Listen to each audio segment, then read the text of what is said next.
Selamat pagi semua, semoga semua dalam keadaan sehat. Selamat ketemu lagi, kita akan melanjutkan pelajaran kita, melanjutkan bab sebelumnya, yaitu tentang kehidupan masyarakat Indonesia pada masa pra-aksara. Ada 5 subbab untuk bab ini, yaitu 1. Masa pra-aksara, 2. Manusia purba, 3. Nenek moyang bangsa Indonesia, 4. Perkembangan kehidupan masa pra-aksara, 5. Hasil dan nilai kebudayaan masa pra-aksara. Apabila semuanya tidak bisa kita bahas pada kesempatan ini, maka silahkan anak-anak nanti untuk melanjutkan dengan mempelajarinya pada PPT yang sudah Ibu kirimkan. Masa pra-aksara. Definisi masa pra-aksara. Dalam bahasa Inggris, masa pra-aksara disebut prehistory. Pre berarti sebelum, history sejarah. Jadi prehistory berarti sebelum masa sejarah. Masa pra-aksara juga disebut masa nirleka. Nir berarti tidak ada, leka tulisan. Jadi masa nirleka atau pra-aksara berarti masa pada saat manusia belum mengenal tulisan. Periodisasi masa pra-aksara. Periodisasi masa pra-aksara dibagi menjadi 2, yaitu berdasarkan geologi, 2 berdasarkan arkeologi. Berdasarkan geologi mengacu pada umur lapisan bumi. Dibagi menjadi 4 zaman, yaitu zaman Arkeozoikum atau Asoikum, zaman Paleozoikum, zaman Mesozoikum, dan terakhir zaman Neozoikum atau Kenozoikum. Sedangkan berdasarkan arkeologi mengacu pada teknologi purba hasil temuan penelitian arkeologi.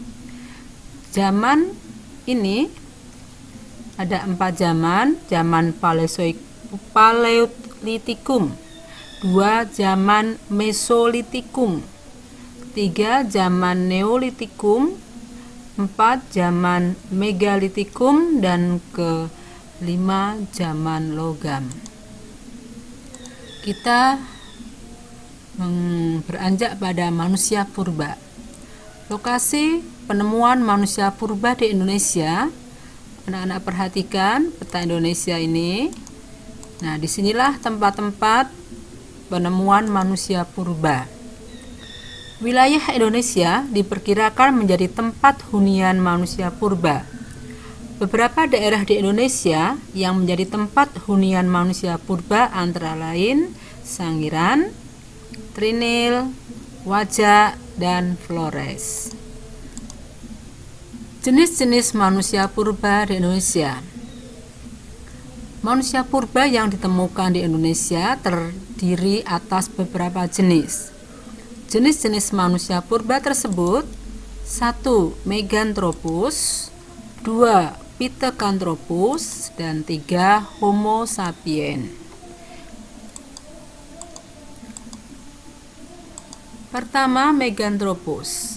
Fosil Meganthropus pertama kali ditemukan oleh von Koningswald pada tahun 1941 di desa Sangiran, sekitar lembah Sungai Bengawan Solo. Meganthropus merupakan jenis manusia purba paling tua. Fosil yang ditemukan berupa fragmen rahang bawah sebelah kanan, rahang atas sebelah kiri, dan giginya lepas. Dari hasil penelitian fosil tersebut, diperkirakan bahwa manusia jenis ini memiliki ukuran sangat besar atau raksasa.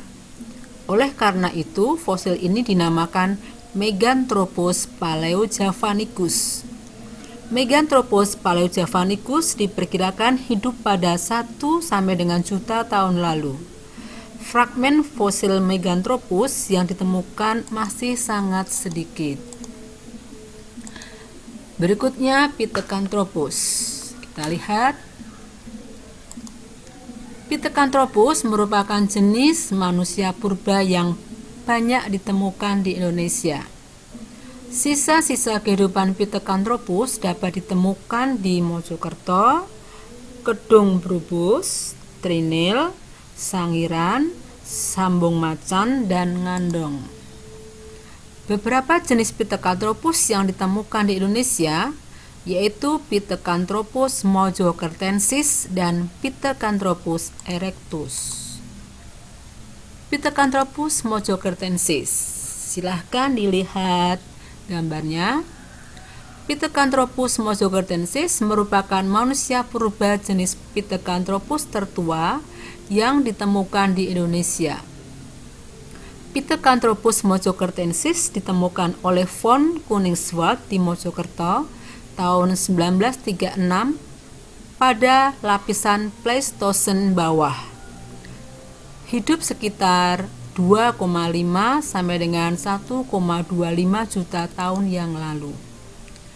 Fosil Pithecanthropus mojokertensis yang berhasil ditemukan berupa tengkorak anak-anak, atap tengkorak, rahang atas, rahang bawah, dan gigi lepas. Berdasarkan temuan tersebut, ciri-ciri fisik Pithecanthropus mojokertensis diperkirakan yaitu tulang pipi kuat, berbadan tegap, tonjolan kening tebal, otot-otot tengkuk kukuh, muka menonjol ke depan, dan volume otak 650 sampai dengan 1000 cc. Berikutnya Pithecanthropus erectus atau Homo erectus. Pithecanthropus erectus memiliki daerah persebaran luas. Pada tahun 1890, Eugene de Bois berhasil menemukan beberapa hasil Pithecanthropus erectus di Kedung Brubus, Trinil, dan Ngawi. Pada saat ini, nama ilmiah Pithecanthropus erectus adalah Homo erectus. Para ahli paleoantropologi menduga bahwa Homo erectus berasal dari Afrika. Homo erectus bermigrasi selama masa Pleistosen sekitar 2 juta tahun lalu. Ciri fisik Pithecanthropus erectus atau Homo erectus yaitu badan tegap, hidung lebar, dagu tidak ada, alat pengunyah kuat, berat badan 80 sampai dengan 100 kg, tinggi badan 160 sampai dengan 180 cm, terdapat tonjolan kening pada dahi, tulang tengkorak berbentuk lonjong, volume otak 750 sampai dengan 1000 cc, dan muka didominasi oleh bagian rahang yang menonjol. Berikutnya kita akan membahas tentang Homo sapiens.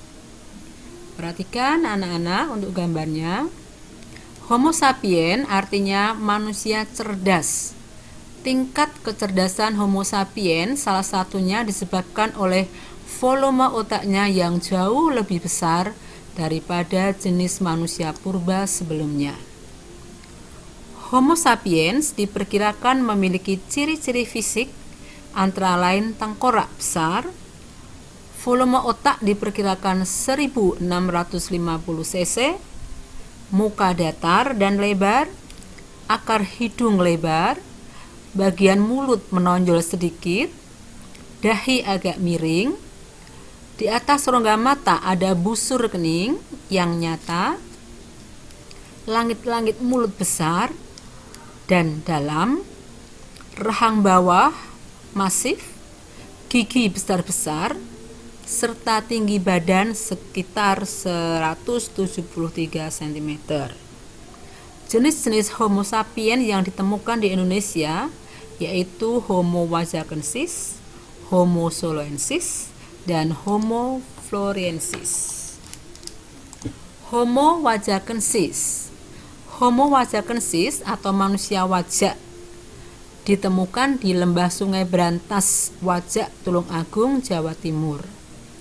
Fosil Homo wajakensis ditemukan pada lapisan Pleistosen atas oleh Eugene de Bois pada 1889. Manusia purba ini diperkirakan hidup pada 40 sampai dengan 25.000 tahun lalu. Von Koningswald mengategorikan Homo wajakensis dalam jenis Homo sapiens atau manusia cerdas karena sudah mengenal upacara penguburan. Homo soloensis. Fosil Homo soloensis pertama kali ditemukan oleh von Koningswald pada tahun 1931 sampai dengan 1934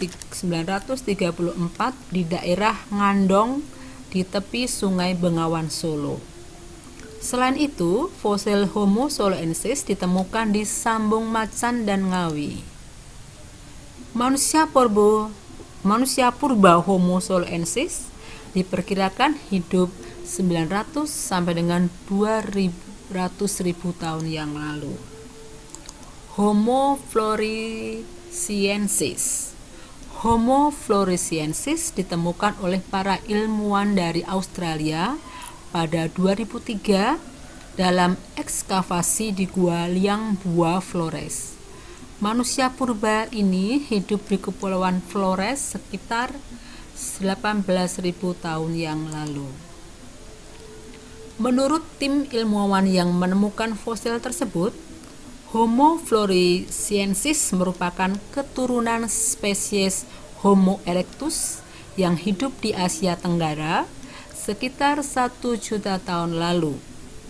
Akibat proses seleksi alam, tubuh mereka berevolusi menjadi bentuk lebih kecil. Dalam jurnal ilmiah Nature, para ilmuwan menjelaskan Homo floresiensis sebagai spesies baru manusia. Sementara itu, menurut Teguh Jakob, Homo floresiensis bukan merupakan spesies baru, melainkan nenek moyang dari orang-orang Katai di Flores yang menderita penyakit mikrosefalia, yaitu bertengkorak kecil dan berotak kecil.